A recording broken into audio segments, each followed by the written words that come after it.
The girl takes off her clothes in front of the blind piano tuner. She doesn't know this blind man is faking it. Unexpectedly, the tuner soon finds himself in danger, with the lady of the house holding a nail gun at his back. Thinking about the slip-ups he exposed earlier, the tuner can only pray he hasn't been discovered. The lady of the house is also panicking inside. She has killed her husband, who is sitting on the couch nearby. The man had been a piano prodigy since childhood, but because his nerves were too weak, his 15 years of preparation went down the drain. He completely fell apart after that. His wife also left him. The man decided to pretend to be blind and become a piano tuner. This vulnerable identity as a blind person brought him many benefits. Everyone was friendly to him. Tips were very generous. People let their guard down around him. The girl takes off her clothes, because a blind person can't see anything.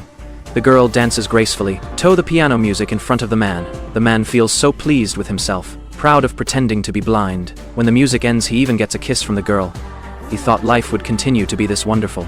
But unexpectedly, the nightmare arrives soon. This day, he goes to a customer's home to tune a piano. Because the front door is closed, the man drops his disguise and rings the doorbell like a normal person. But for a long time, no one comes to open the door. The man pulls out his notebook from his pocket. He wants to check if this address is correct. At this moment, the lady's voice comes from inside. The lady says her husband isn't home, tells the man to come back tomorrow. The man feels very helpless at this moment. He's a blind person and it's not easy to make this trip. He hopes the customer can understand. The lady has no choice but to open the door and urge the man to go back. The old woman across the hall opens her door, looking at the two of them with a strange expression. The lady worries about what's inside being exposed, so she has to let the man come in.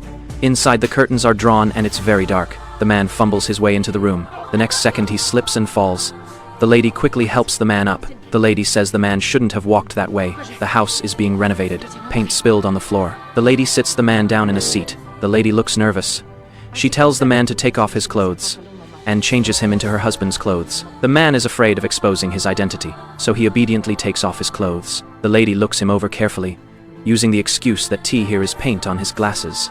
She takes the man's glasses off. The lady still doubts his blind identity. The man tunes the piano, forcing himself to stay calm. The lady is in the inner room going through his clothes. The man appears composed but is panicking inside. Suddenly the man remembers. He has a notebook with addresses in his pocket. A blind person wouldn't need a notebook.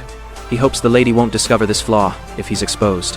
His life will be in danger. Suddenly footsteps approach. He can only pretend to stay calm. His hands continue playing the piano to ease the anxiety in his heart. The music flows like water. The man keeps reminding himself he's blind. As long as he keeps playing the piano, he'll be safe. The lady won't kill him. Definitely not.